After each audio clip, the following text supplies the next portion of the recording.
So in the previous videos, we have calculated or derived the partition functions for various systems like ideal, classical ideal gas in the 3D, the 2D cases, and we also derived the partition function for harmonic oscillator in the classical mechanical way, right? So it was a 2D harmonic oscillator which we did the derivation in a classical mechanical scheme. So today in this video we will try to derive the partition function for a 2D harmonic oscillator in quantum mechanics.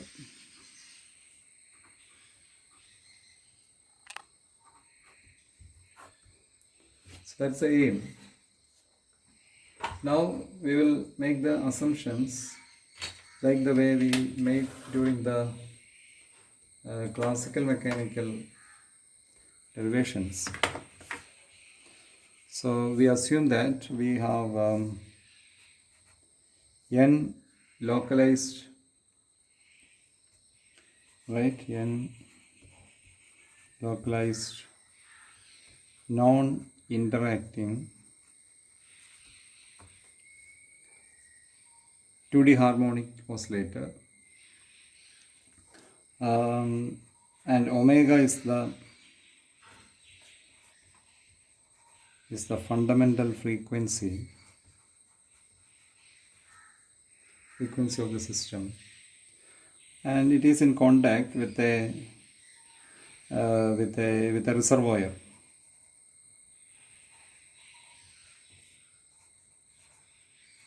Right, so this is a typical case for, again, which satisfies for a canonical ensemble, right? So our aim is to evaluate the partition function. So we know Q1 is equal to Q1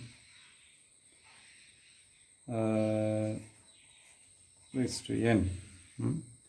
So what will be the Q1 here? Here we are doing it in quantum mechanical scheme.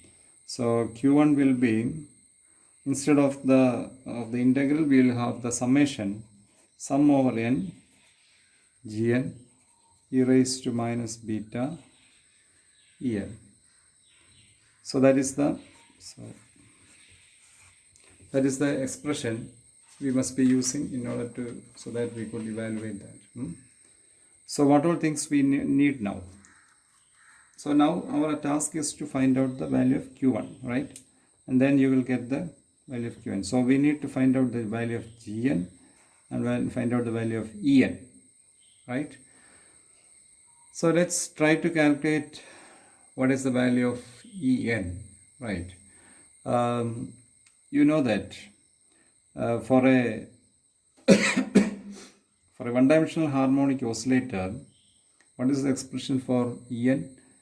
En is equal to n plus half h cut omega, right?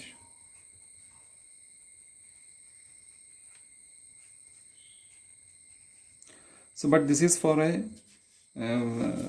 so this case, this situation is valid for a one-dimensional harmonic oscillator. So we are trying to do it for a two-dimensional harmonic oscillator. We will have En is equal to nx plus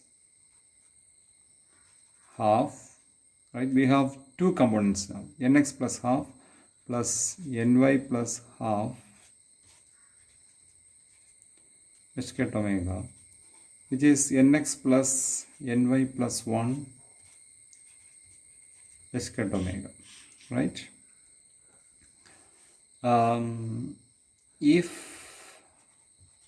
If I call that nx plus ny is equal to n, then I can write the expression above as n plus 1 h cat omega, right?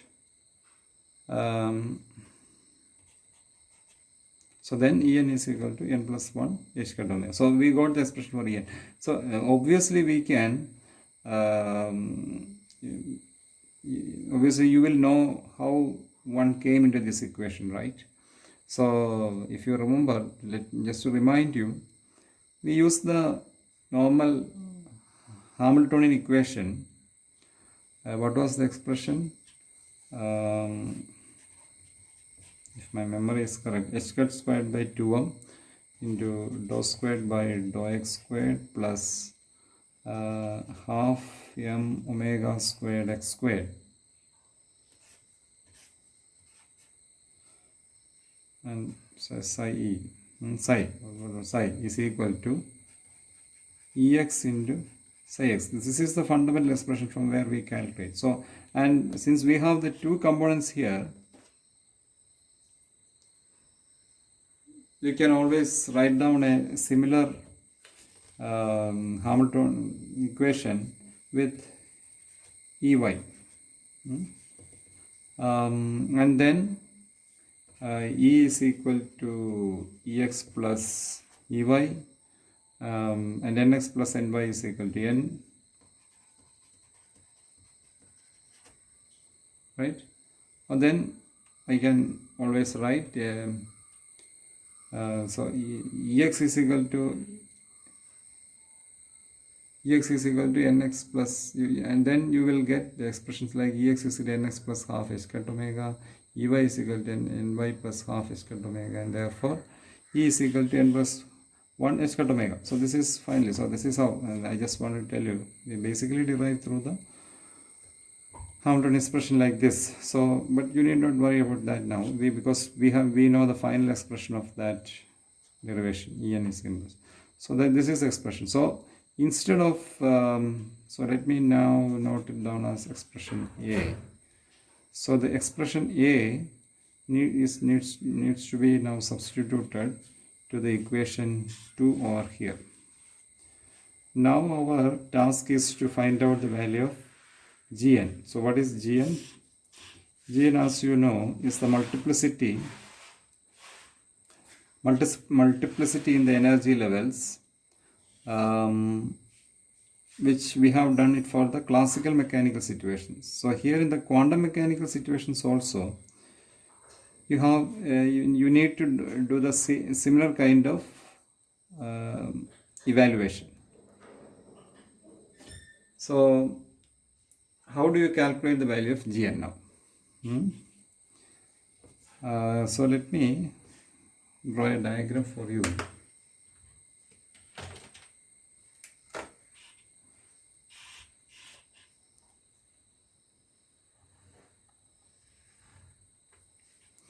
So this is a typical energy spectrum, right? And not energy spectrum, this is a typical energy band, as you know. So we will have different energy levels within it.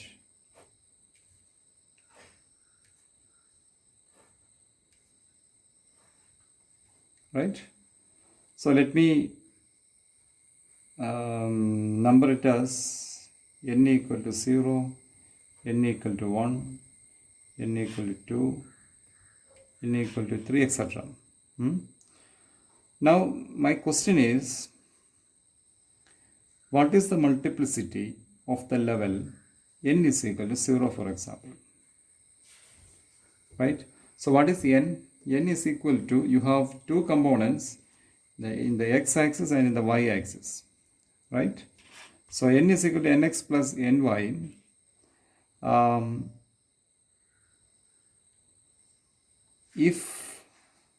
So you know one of the very fundamental information that nx and ny are both has to be positive numbers, because it is all numbers, right? There is no point in negative number for a level. So it's all positive numbers. So n is equal to 0 means nx and ny has to be simultaneously 0. So therefore there is only one single configuration possible, which is 0, 0. Right.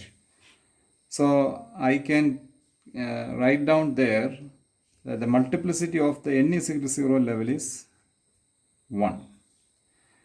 What about n is equal to 1? For n is equal to 1 level, I can always approximate and assume 1 plus 0, 0 plus 1,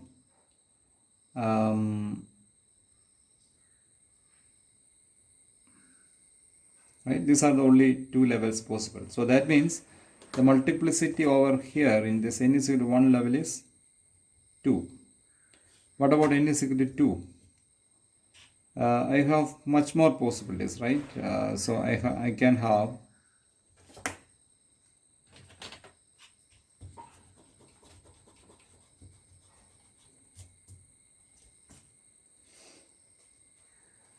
So I can have